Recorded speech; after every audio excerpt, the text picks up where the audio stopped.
creation form for this item he brought. What's your take as regards him going to the court? I think Nigeria is just making a noise. You know why Nigeria is making noise? There was never a time in the history of this country a case was transferred from court of jurisprudence to a hall, to a headquarter, to rooms and flats. BSS headquarters does not supersede court. If that this case is being treated at the court, Supreme Court, I think every canale in and outside Nigeria will give J.Omotosho kudos and pass mark. But we are seeing what he has done. He has compromised. I'm telling you, it is always like this. I'm telling you, J.Omotosho I know in the past has changed chameleon. What is Nnamdi Kanu doing at DSS headquarters? That place, is that the Supreme Court? And still, let me tell you, United Nations and EU, they should come now and ECOWAS to warn Nigeria, because this is a silent genocide going on. Ethnic cleansing is going on in Nigeria. Now, Nnamdi Kanu should come out from there. Ethnic cleansing in silence. Systemic ethnic cleansing. They are using this kind of emotional tactics to bring the Igbo man down after 70, 69, 68, 67. So what I'm saying is that it is of no use. It is a mere absolute nonsense. Anything going on today at DSS headquarters is absolute nonsense. Tinubu has paid the testifiers and the so-called Arive, what is that his name, to make this kind of plea in the court, and James agreed. James has actually rubbished the legacy he represents before commencement of this case. If you ask me, I will tell you that he has compromised, and I don't care.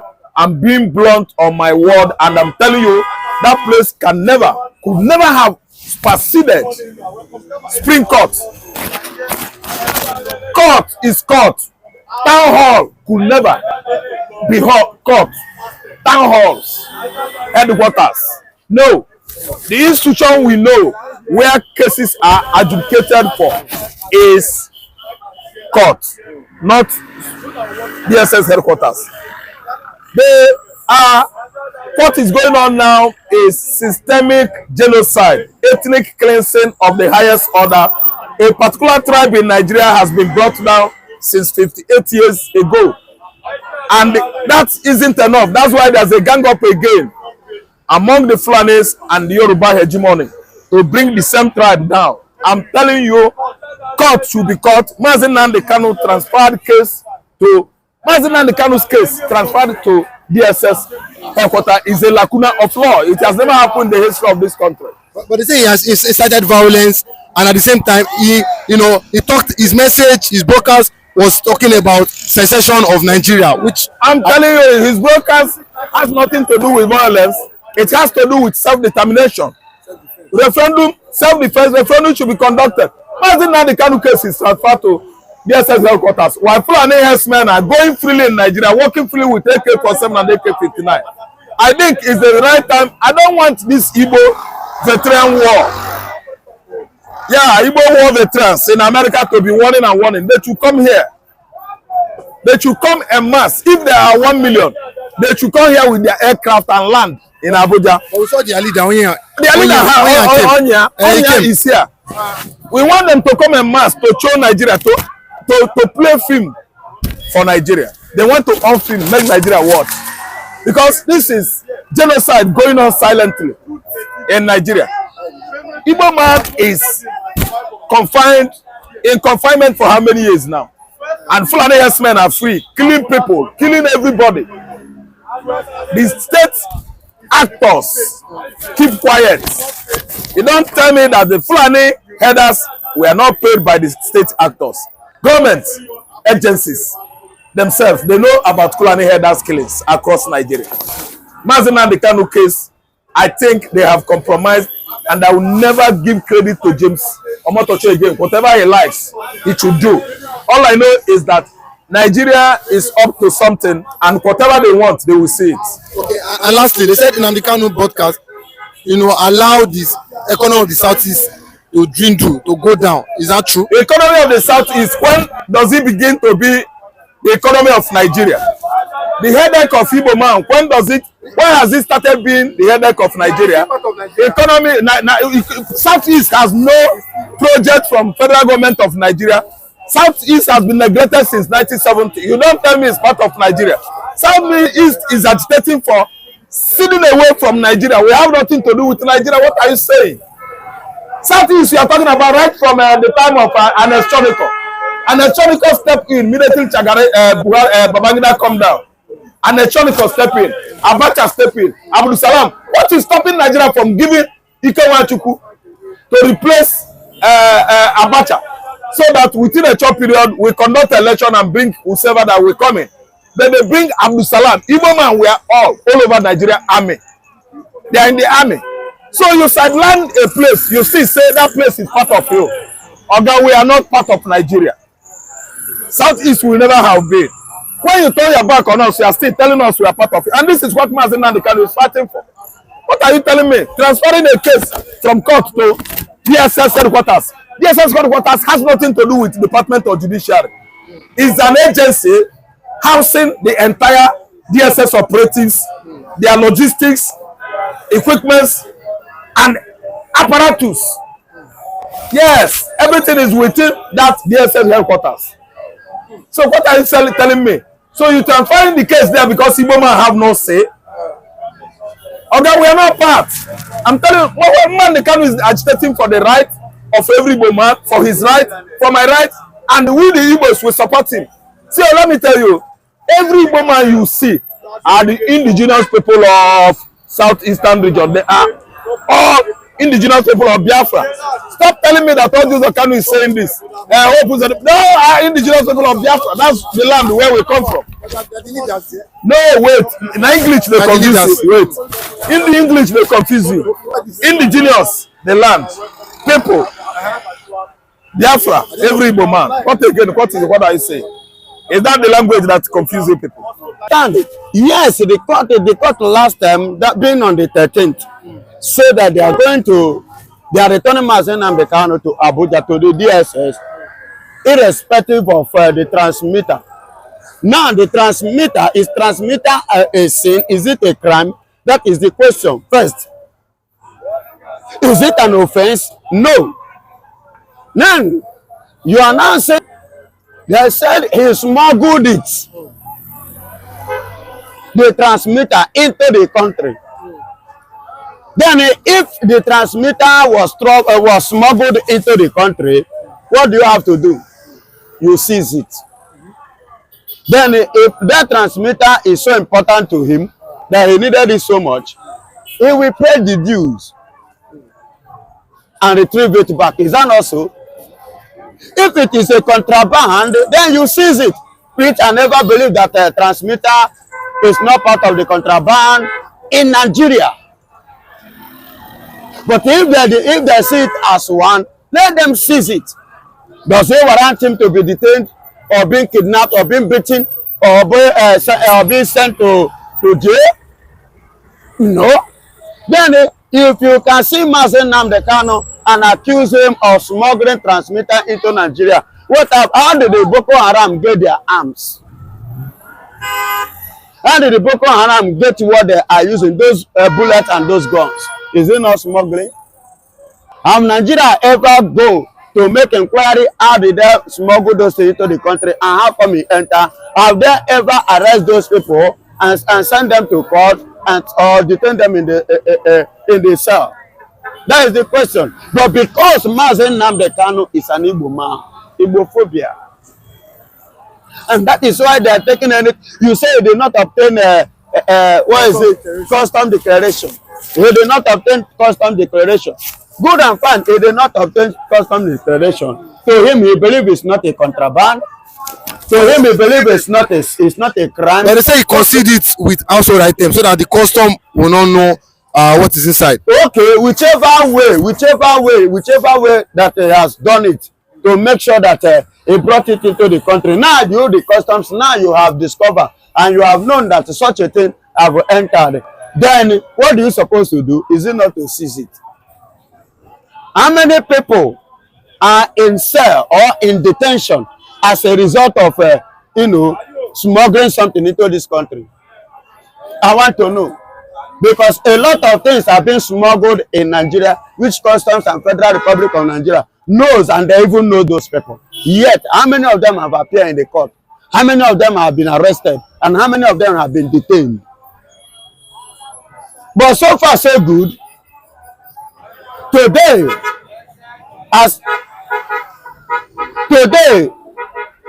we will see the outcome, what the judge has to say concerning this. We will hear what the judge has to say regard to this, because there is a lot of things. Thank God they said that they did not see anything like arms or weapons. Thank God they did not see weapons, they did not see arms, they did not see gun, neither did they see any blood. They say he only smuggle. Good and fine is only smuggle. But where I will not be happy regard to what is going on is at the end of the day, if there is any illegality regard to what is already on the ground. Because if there is at all that Kanu should go to jail over any crime which he has not committed. So far, so good, he has not committed any crime. And if I thought that he has committed crime, the kidnapping of him is enough. I got to know. The kidnapping of him is enough to end every jail times according to the law and constitution.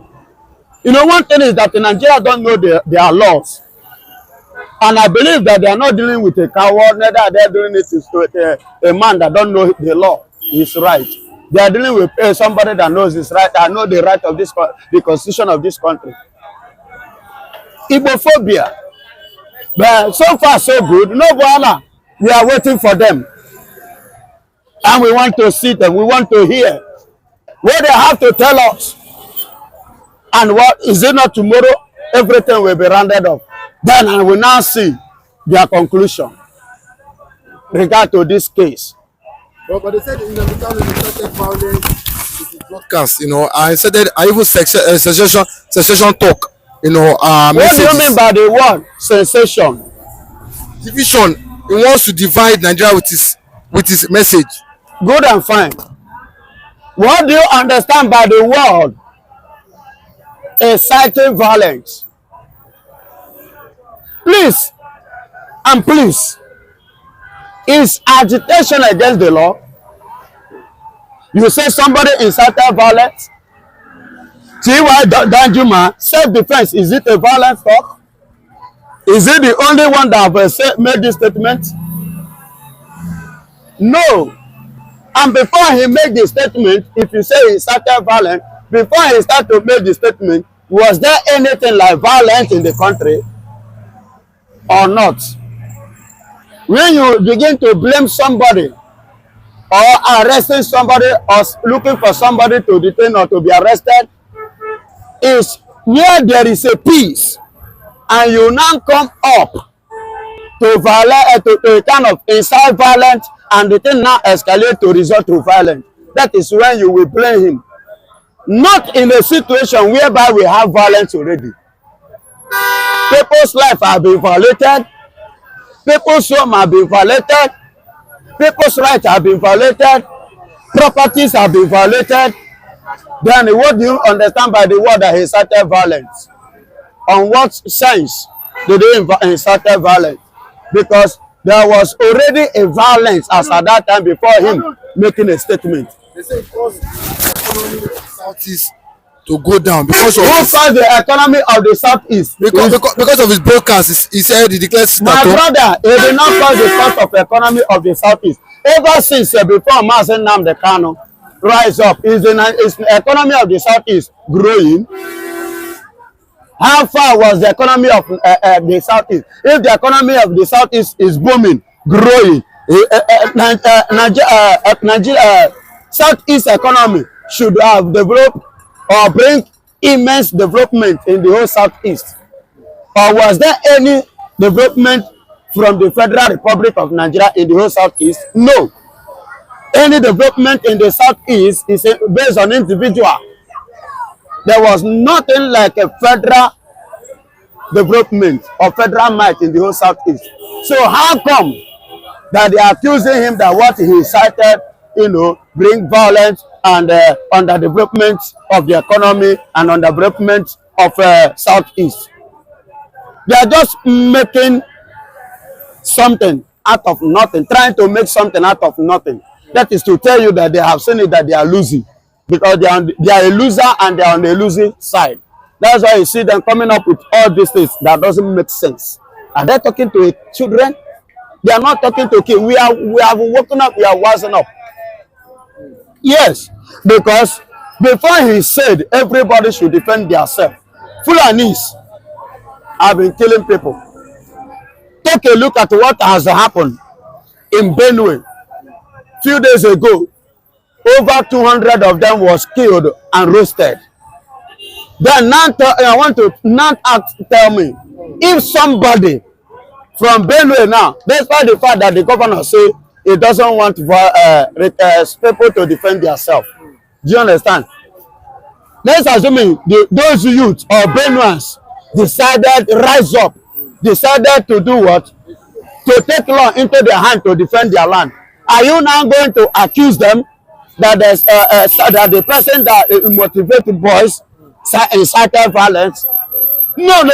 And let me tell you, as this thing has happened, tell me up to today, I've been waiting to see what the federal government will do regard to that. Up to this moment, nothing has been done. The people that carry out those activities, up to now, they are not in the police custody, not to talk of going to jail. Not even to talk of them appearing in the court for any trial. So how comes Nnamdi Kanu's statement incited violence? Yes, in a country or in a place where there is violence already, before he make his speech. He has been in Nigeria, he schooled in Nigeria, he has been seeing things, so many things have been going on, he never make a comment. Until the thing now got out of hand, that is when he now said, okay, we cannot fold our hand and these people for Fulanis to come and pile us, to kill us, finish.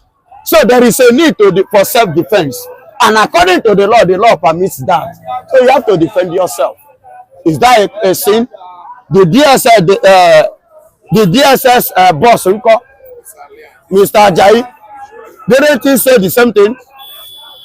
Theophilus Danjuma, the former military commandant, didn't he make the same statement? Now tell me, what is so special about what Nnamdi Kanu have so far said that Nigeria is carrying it on their head? Yes, the second one, Nkedipa Kibia, is cited for division of a truth. I want to ask them, if you say Nnamdi Kanu is cited for division, are we one before? Of course, we are not one. A country that is one. Are you hearing me? A country that is one. There will be no need of segregation. There will be no need of intimidation, humiliation. There will be no need of tribalism. There will be no need of this one qualified, this one is not qualified. After the war, after Agui-Ironsi in 1966, the only Nigerian president and the only unitary president in Nigeria and the only 7 months president ever in this country. After his death, up till now, has any Igbo man rule Nigeria? And you are saying we are one. What makes us to be one Nigeria? I'm asking.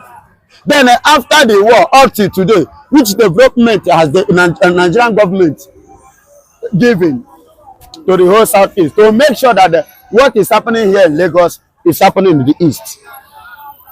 If we have seaports in the East, is it a sin? If we have international airport in the East, is it a sin? If we have every other amenities in the East, is it a sin? Is it a crime? But you go to Abuja, you go to North, you see them having all the, look at Lagos here. They are just making sure that they frustrate Igbo man. They are just making sure that they stop Igbo man. And the Fulani's agenda was to wipe total Igbo people on the surface of the earth. Just as Iran vowed to wipe the whole Israel, that makes them to go beyond the limit in their nuclear weapon. Remember, it was as a result of this ideology that the Second World War erupted. Because of ideology of total wiping of the Jew that erupted Second World War by Adolf Hitler of Germany. As at that time they were called Nazis. I don't know if you are hearing me. As at that time they were called Nazis, of which Adolf Hitler was one of the strongest president. As at that time, Germany, when you make mention of countries, you mention Germany, which in 1939 to 1945 to 44 to 45, that ended the Second World War. It was as a result of this. And Nnamdi Kanu saw the ideology and agenda of the Fulanis to Nigerians, and not just to Nigerians, especially to the Igbos. He decided to motivate the spirit to defend his land and to defend his people. You said that is incited what?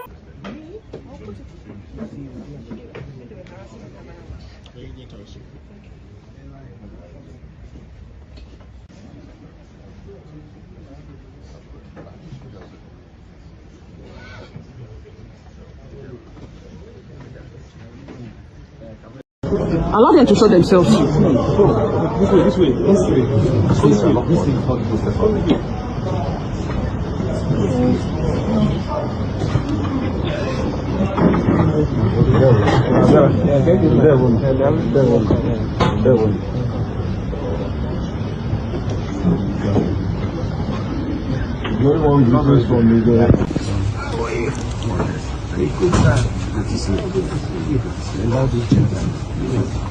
Thank you.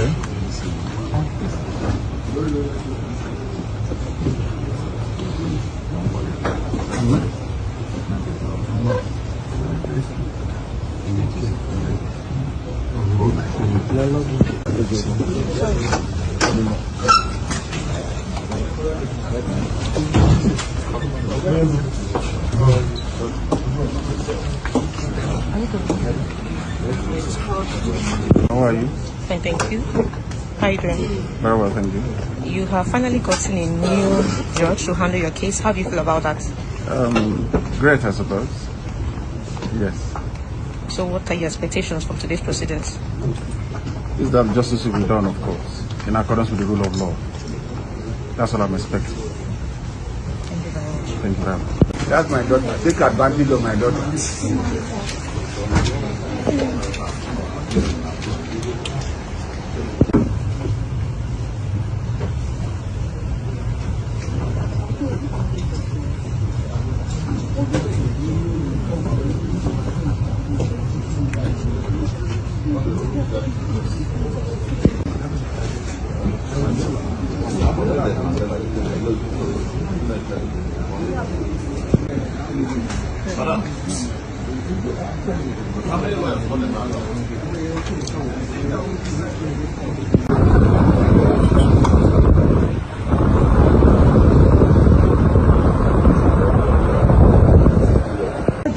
How far? These people want to turn my brain this morning. You expected me.